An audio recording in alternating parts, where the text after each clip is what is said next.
नमस्कार मित्रों। तो आइए, हमारी आपकी आज फिर मुलाकात हो गई, फिर से भेंट हो गई। और जैसा कि आप जानते ही हैं, मैं हमेशा ही कहता हूँ, जब तक परमात्मा की परमेश्वर की मर्जी है, हमारा आपका सिलसिला चलता ही रहेगा।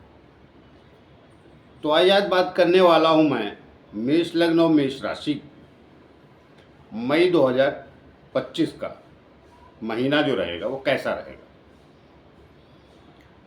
तो मेष लग्न और मेष राशि के लिए मई माह क्या फल देने वाला है, क्या स्थितियाँ क्या परिस्थितियाँ बनाएगा, उस पर हम लोग चर्चा करेंगे। तो आइए पहले देख रहे हैं आप, 1 मई को तो सारे ग्रह यहीं रहने वाले हैं। जो है यहाँ पर लग्न में सूर्य रहेगा, एक लिखा है तो मेष लग्न है, लेकिन मेष लग्न और मेष राशि लिखा है, मतलब जिनका लग्न भी है मेष और या राशि मेष है तो वो ये वीडियो देख सकते हैं। तो लग्न में ही पहले घर में सूर्य बैठा है उच्च का, दूसरे घर में वृषभ राशि का गुरु बैठा है। चंद्रमा 1 तारीख को मिथुन राशि में रहेगा, जैसा कि आप जानते हैं चंद्रमा बदलते ही रहता है, तो लेकिन फिर भी 1 तारीख को यहाँ रहेगा, तो उस पर लिख दिया मैंने। मंगल कर्क राशि में रहेगा 4थे स्थान पे, केतु 6ठे स्थान पे है। बाकी सारे 4 ग्रह इधर 12वें स्थान पे आपके, बुध शुक्र शनि राहु। तो ये माह क्या है कि थोड़ा कुछ गतिविधियों में उथल पुथल करने वाला है। अब इसके 2 पार्ट की तरफ चलते हैं। पहला 1 से 15 और दूसरा 15 से 30, अर्थात 31 मई तक। कारण क्या है, चलिए कारण आगे बात करते हैं। उसके पहले छोटी सी प्रार्थना मैं और भी करता हूं कि जिन लोगों ने चैनल सब्सक्राइब नहीं किया, कृपया कर लीजिए। उससे हमें बल और शक्ति मिलती है, जो आप लोगों के द्वारा ही आती है। तो मैंने क्या कहा कि 2 पार्ट कर लेते हैं। कारण क्या है कि इस मई माह में बहुत सारे ग्रह बदलने वाले हैं। अब जब ग्रह बदलेंगे मई माह में, तो फिर वो बदलते हुए ग्रहों का जो असर पड़ेगा उसका भी प्रभाव पड़ेगा। और अभी जब 15 तारीख तक जहाँ है तो वहाँ भी प्रभाव पड़ेगा। तो चलिए पहले बता देता हूँ कौन कौन से ग्रह मई में बदलने वाले, क्योंकि मई में बहुत ग्रह बदलने वाले। जैसे 7 मई को तो बुध ही आपका 12वें स्थान से होकर लग्न में आ जाएगा, यहाँ 7 मई को। गुरु आपका 15 मई को बदल के मिथुन राशि में चला जाएगा, तो गुरु यहाँ तक 15 मई को ही रहेगा। 15 मई को बदल जाए मतलब 14 तक रहेगा, 15 को बदल के इधर आ जाएगा, मिथुन राशि में चला जाएगा। अब सूर्य जैसा आपको पता ही है, वो हर 15 तारीख या 16 तारीख को बदल जाता है, कभी कभी 14 को भी। तो 15 को बदल के सूर्य भी इधर आ जाएगा, लेकिन जैसे सूर्य जिस दिन इधर आएगा उसी दिन गुरु बदल के यहाँ आ जाएगा। और राहु भी 18 मई को ये भी बदल जाएगा। तो राहु बदलेगा तो उल्टा चलता है, तो इधर आ जाएगा, किधर, कुंभ राशि में 11वें स्थान पे। और केतु भी उल्टे ही चलता है, 5म भाव में आ जाएगा। तो ये ग्रह की स्थितियां रहेगी, इसलिए मैंने आपको कहा कि इसको 2 भाग में कर लेते हैं।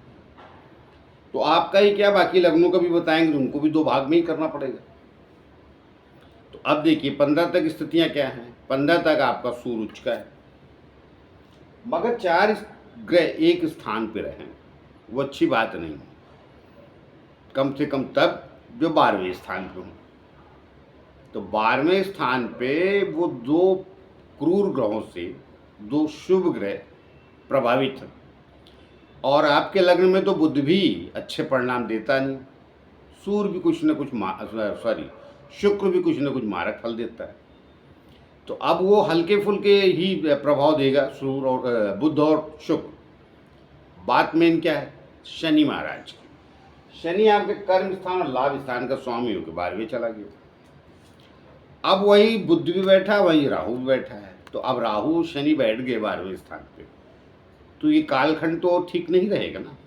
अभी आप कारोबार करते हैं लोहे का, कंस्ट्रक्शन का, ट्रांसपोर्ट का, खनिज का, जो भी शनि से संबंधित काम है, आपका कारोबार है, तो अब उनमें आपको थोड़ा सावधानी के साथ रहना चाहिए, क्योंकि वो व्यय स्थान पे चला गया शनि। अब वो कर्म स्थान का भी और लाभ स्थान का भी स्वामी है आपके लग्न में। तो जब व्यय स्थान पे जाएगा तो काम में उलझने और परेशानियां क्रिएट करेगा। और तीसरी दृष्टि से इधर देखता है, इधर गुरु को, तो गुरु को भी पीड़ित कर दिया। तो गुरु यहाँ बैठ के आपको ठीक फल दे रहा है, ऐसा कुछ नहीं है, क्योंकि छठे पे दृष्टि है, ठीक है, लेकिन इसकी जो मुख्य दृष्टि ये है दसम भाव पे।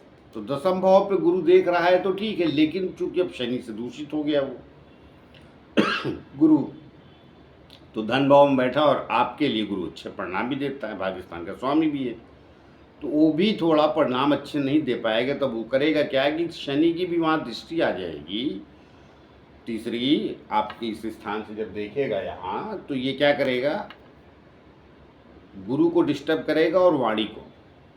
आप कहना कुछ चाहते हैं, कह कुछ देंगे और गलत बोल देंगे। मेरी सलाह ये है कि जितना कम बोलें अपने कारोबार में उतना अच्छा है, ये किसी भी फील्ड में है आप, नहीं तो झंझट झमेले हो जाएंगे। नौकरी करते तो बॉस से हो जाएंगी, क्योंकि आपका जो ये मंगल है वो भी नीच का चौथे भाव में, लेकिन दृष्टि तो उसकी उच्च की है ना, तो मिजाज में गर्मी रखेगा। और सप्तम भाव पे भी, तो लाइफ पार्टनर से भी थोड़ी नोक झोंक बने रहेंगे। तो कुल्ले दे के क्या है कि 15 तारीख तक थोड़ा सा संभल के ही चले, और जो रियल है वो बताए दे रहा हूँ मैं। और यही है, अभी शुरू हो चुकी होगी कहानी, क्योंकि थोड़ा तो अप्रैल में भी प्लैनेट कुछ ऐसे ही हैं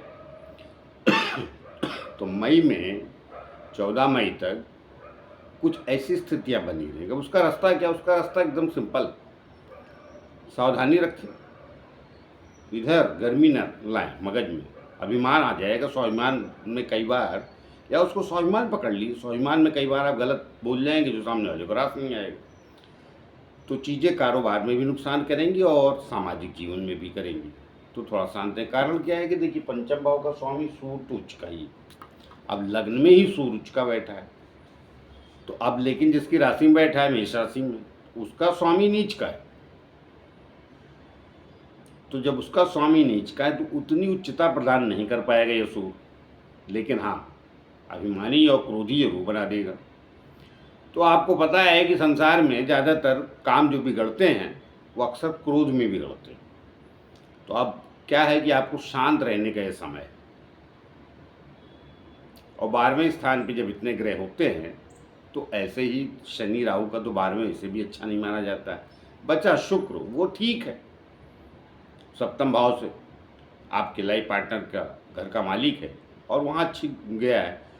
तो अगर आपका लाइफ पार्टनर सलाह दे रहा है तो उसकी सलाह ले लें, वो सलाह लेंगे तो वो काम आ जाए। कारण क्या है कि गुरु भी उसी की राशि में बैठा है, वृषभ की राशि। तो जब लाइफ पार्टनर की सलाह मान जाएंगे, सलाह ले लेंगे, तो खराब सलाह नहीं होगी, आपके फायदे के लिए होगी। अब ये हो गया एक पक्ष। अब बात आई 14 के बाद क्या होगा, 14 मई के बाद। तो देखिए, सूर्य बदल के वृषभ राशि में आ जाएगा, यहाँ आ जाएगा, गुरु बदल के इधर आ जाएगा। बुध, जैसा कि मैंने कहा कि पहले यहीं आ गया है, लेकिन बुध भी अच्छे फल नहीं देता। मैंने कहा ना, तो रोग स्थान का स्वामी है, तो थोड़ा सा अगर पहले से कुछ चर्म रोग वगैरह है तो थोड़ी बढ़ा देगा स्थितियाँ। छठे स्थान के स्वामी है बुध, आपके लग्न में अच्छे फल नहीं देता है कोई कितना भी यहाँ कहे कि बुध और सूर्य बैठ गया तो बुद्धादित्य योग बन गया, तो जो लोग बनाते हैं तो ठीक है, लेकिन अच्छे फल नहीं देता। और राहु इधर आ जाएगा, तो अब राहु वहां से 12वें स्थान से निकल के 11वें स्थान पे आ जाएगा, तो अच्छा है, तो स्थितियां थोड़ी ठीक होंगी। फिर गुरु बदल जाएगा, ये यहाँ आ जाएगा मिथुन राशि में। तो जब गुरु मिथुन राशि में आ जाएगा तो गुरु जो है आपका, एक तो शनि से दृष्टि नहीं रहेगा, पहली बात। दूसरी बात, वो गुरु जब तीसरे स्थान पे आएगा तो उसकी दृष्टियां अच्छी हो जाएंगी। तो सेकंड पार्ट जो है आपका मई का, मतलब 14-15 मई के बाद, वो थोड़ा व्यवस्थित बीतेगा। लेकिन गुस्से पे फिर भी आपको नियंत्रण रखना पड़ेगा। कारण क्या है कि वो सूर्य इधर आ जाएगा, तो सूर्य तो गर्म मिजाज होता है ना, फिर शनि की दृष्टि में रहेगा और पंचम भाव का स्वामी है, तो कई बार मति भ्रम भी कर देगा। अर्थात ज़्यादा ज्ञान देने जाएंगे और आप परेशानी में आ जाएंगे। तो ज़्यादा ज्ञान ना दे, बल्कि सुने, अर्थात आप करें, अपने काम पे ज़्यादा विश्वास रखें, बोलने पे कम। तो महीना जो है शांति से बीतेगा, परेशानियाँ थोड़ी कम रहेंगी। गुरु इधर आएगा तो यहाँ से आपके लाइफ पार्टनर घर को देखेगा, सप्तम, यहाँ के कुछ हालात ठीक करेगा। फिर क्या करेगा, अपने स्थान से भाग्य स्थान पे देखता है, तो उधर थोड़ी वृद्धि कर दे और फिर लाभ स्थान पे देखेगा, तो वहाँ राहु भी आ जाएगा। लेकिन राहु जब आएगा तो दृष्टि आमने सामने है, ठीक है, क्योंकि 11वां राहु भी बुरा नहीं होता है। तो ये गुरु स्थितियों को आपके 15 मई के बाद बेहतर स्थितियों को लाएगा, क्योंकि अभी शनि आपका बदल गया। मुख्य बात तो ये है कि वो कर्म स्थान का और लाभ स्थान दोनों का स्वामी होता है आपके लगन में। तो अब वो क्या है, गलत चला गया है। अब मेष राशि है आपकी, तो 7.5 भी शुरू हो गई है। तो सबको 7.5 नुकसान करती है, मैं मानता नहीं हूँ, लेकिन अब ठीक है, वहाँ से 12वें स्थान पे तो चला ही जाता है। और अगर आपका मेष लग्न मेष राशि है तो अब सावधान रहें, क्योंकि लग्न से भी 12वें चला गया। फिर वो कौन